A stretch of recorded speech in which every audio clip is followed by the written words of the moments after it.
Hi everyone, I'm Bob Bath, in-house master sommelier for Alpha Omega Winery. And we're here today to tell you a little bit about our upcoming virtual wine tasting for the May Wine Club shipment. This will be happening on June 12th from 12 o'clock to 1 o'clock. And we're featuring two wines, the 2018 Left Bank and 2018 Merlot, both from the Napa Valley. Two very exciting wines.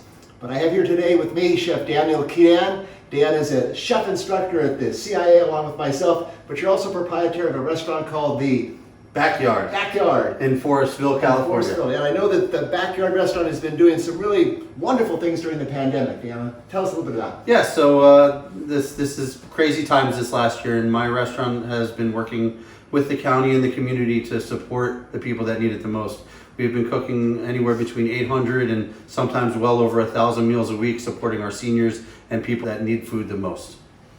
You know, that's so generous what you're doing. And of course, our vintners, Robin and Michelle Baggett, are really that kind of generous people also. But today we had a big objective also. We needed to find a dish. This is our summer solstice tasting. We're celebrating the foods and the vegetables and the cuisine of summer. And we've got two wines, the 2018 Merlot and the 2018 Left Bank. And so when we were talking about it, we were really trying to find kind of that middle ground in terms of something that's going to work with the vegetables of that season. But also these are big, bold red wines, aren't they? Oh yes. But they're really interesting, great nuances of flavor and a lot of fun to pair with.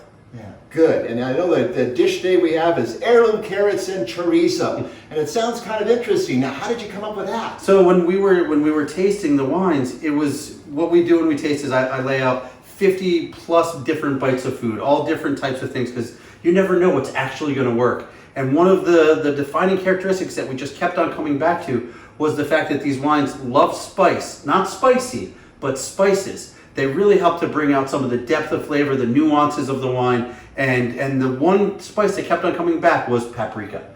And we really enjoyed it. The things that we tasted that paired really well, that really let the wine shine, was these things that were either spiced or grilled or had this nuance of paprika to it. And that was the original inspiration for this. Also, kind of tying in between that end of spring, beginning of summer fruits and vegetables that are really coming into play, with the carrots that are kind of going out towards the end of spring, but still have really good sweetness, and those really fun summer fruits like plums and blackberries really accentuate the red fruits of the wines.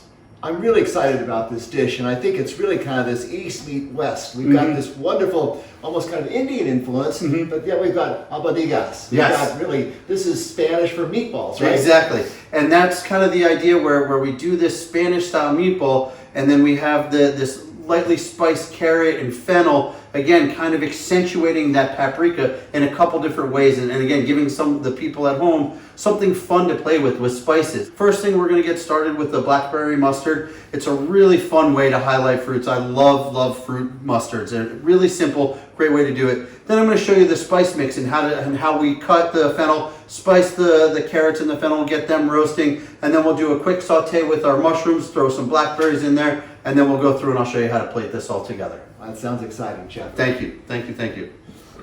All right, so we're going to get started. First thing that we're going to do is, as you see here, we have a great array of fruits and vegetables. We're going to start with our blackberries. And we have this pot back here. We're just going to start with just the littlest bit of oil. So I just want to get that oil going just so it heats up nice and slow. And what we're going to do is we're just going to peel our shallots. And there's two things that we really need right now. We need our shallots, and we're going to use the tops of the fennel. Whenever anybody gets the tops of the fennel, or whenever you get a head of fennel, you always wonder what you can do with the tops. We always use the bulbs, we shave them into our salads, we roast them for veggies, put them on the grill. There's always so many great things that you do with the bulbs, but the tops usually get thrown away. But today we're going to save these tops. We're going to cut some of those tops into to use in our blackberry, and then we're also going to help to garnish the plate with them.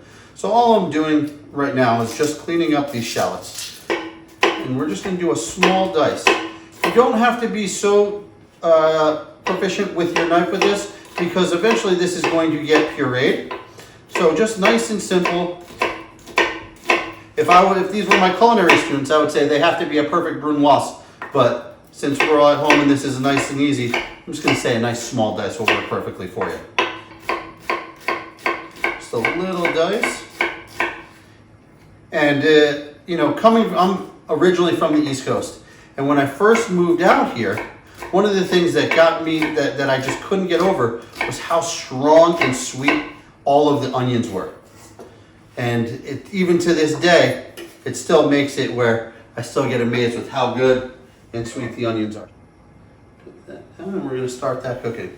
Now, we have our bulb, which we're going to use in just a few moments.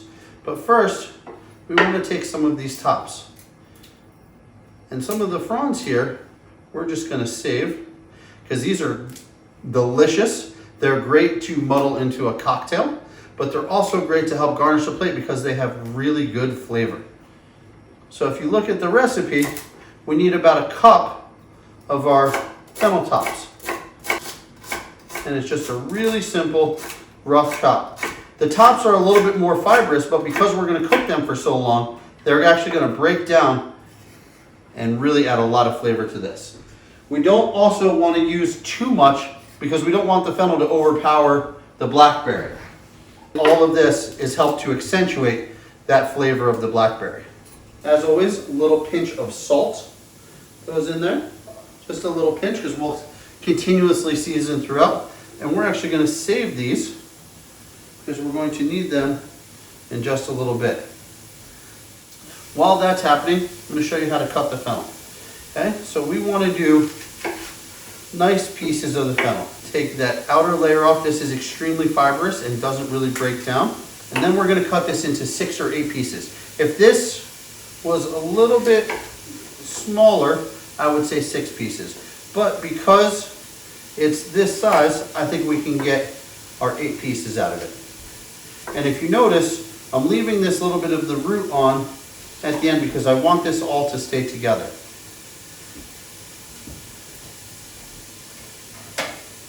We have some of our mushrooms here, and then we're going to give our mushrooms and fennel just a little stir.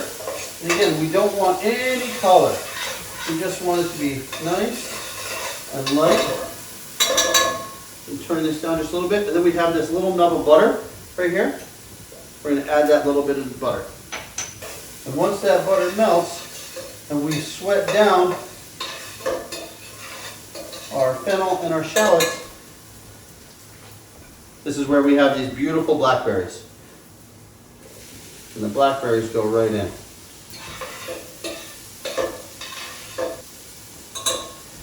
And I know you can't smell this at home, but once the blackberries start to break down, that's when the smells and the flavors really start to get exciting. The fennel's cooking, the blackberries are going, we have our fennel cut. The next thing that we're going to do is we're going to take some of these carrots right here. Okay, so we have what's called the Nantes carrots. Nantes is a smaller carrot, really known for its sweetness and floral properties. If you can't find the Nantes, you can use any good small carrot. You don't want to use big ones because they'll take way too long to cook, but anything nice and small, if you see these size, that's what we're looking for. They have a great sweetness, they have a great texture and flavor, and all we're going to do is just trim the tops of these. All we're going to do is just give these a little wash, and we're going to roast these whole in on the skins, and we're going to take them with our fennel, and we're going to do a little spice mixture. So you can see our fennel and our blackberries are starting to break down. If the blackberries don't have a ton of juice, like these ones, you can add a little bit of water, and that'll help them to break down a little bit more. These we're just going to let cook just for a little bit longer.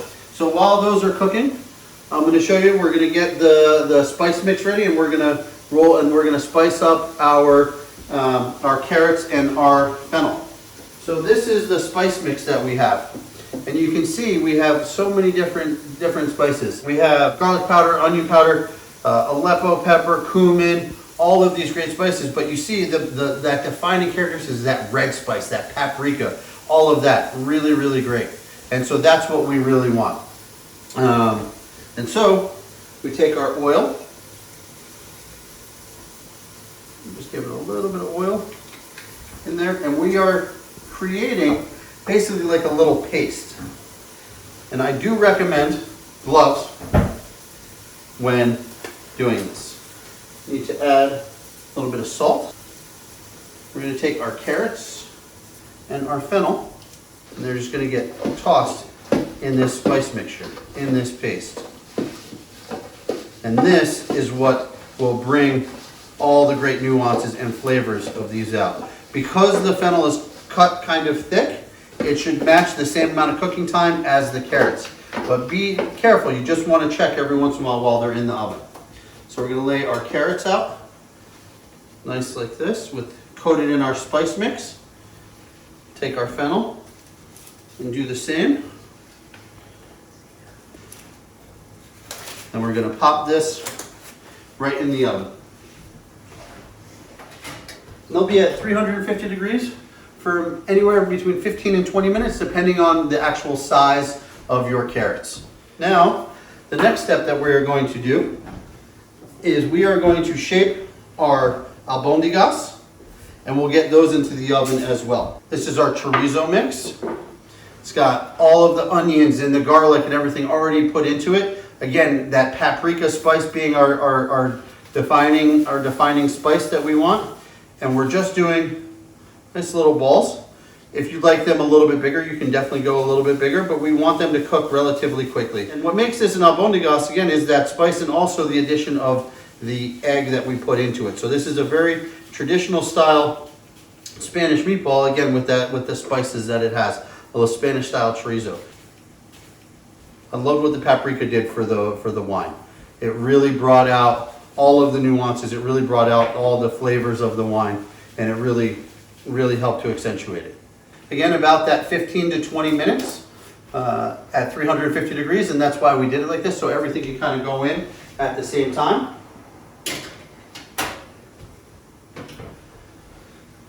And now we will work on finishing our blackberry.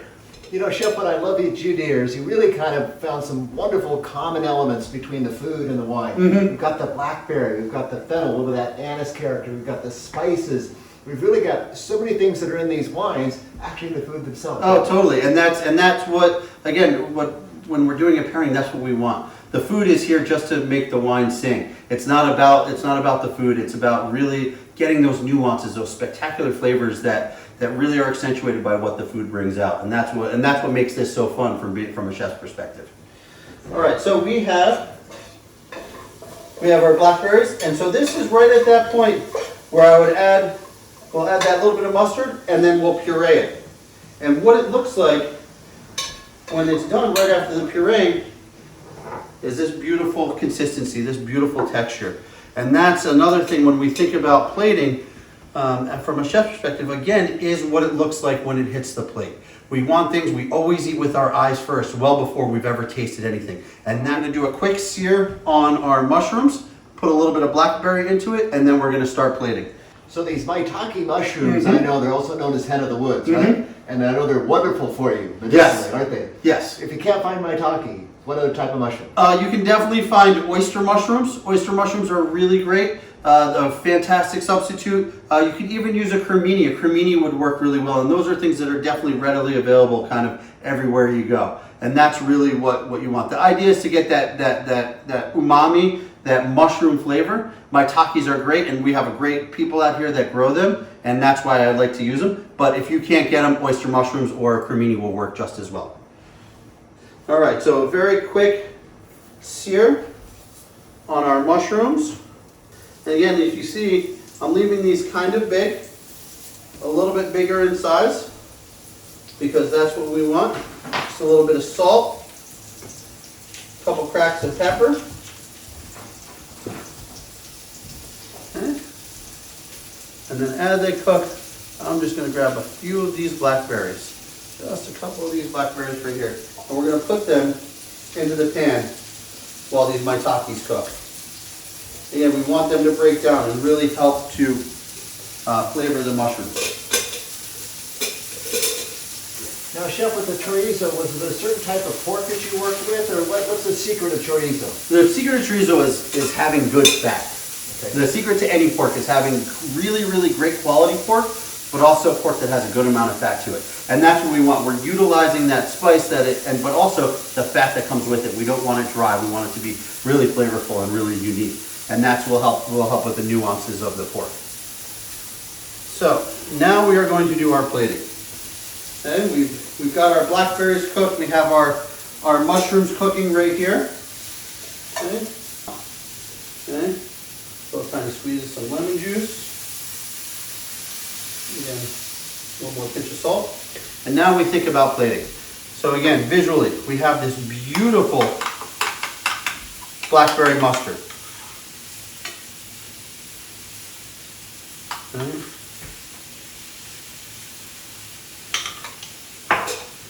And we're utilizing that blackberry again obviously for its flavor, but also for its visual appeal. And so our carrots and our fennel have come out of the oven. And now we get to have some fun plating. And this is where there is no right answer. For this plate, we have a few different pieces. Then we have our fennel, again roasted with that. And you see that blackberry helps to not only bring out the color of the plate, but also helps to differentiate the color of the carrots and the fennel, which are done very similar with that spice mix. We bring our albondigas over and roast it out of the oven. And that red spice really coming through. That's what we want. Put that in.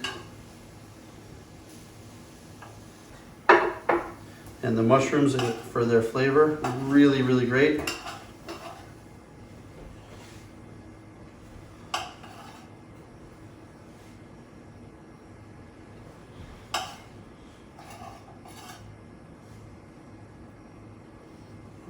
We take some of these roasted blackberries. And then right before I got here, we got some beautiful plums. And I just did a nice little grill on the plums, because plums are one of my all-time favorite fruits. And then we have nasturtiums. Nasturtiums have a nice little pepperiness. And I picked these this morning off of the farm. And there we have carrots and chorizo. Chef, I gotta be honest with you, this looks too good to eat. But we're not gonna have any problem doing that. No, we are not. I can't think of a better way to spend the longest day of the summer. And what an incredible dish. Thank you for all the thought and the artwork and really the symmetry between the food and the wine. This is gonna be a wonderful combination with the Merlot. Let's toast to this dish. All right. Cheers. Congratulations. Cheers. And we'll see you all on June 12th at 12 o'clock for our summer solstice virtual wine tasting.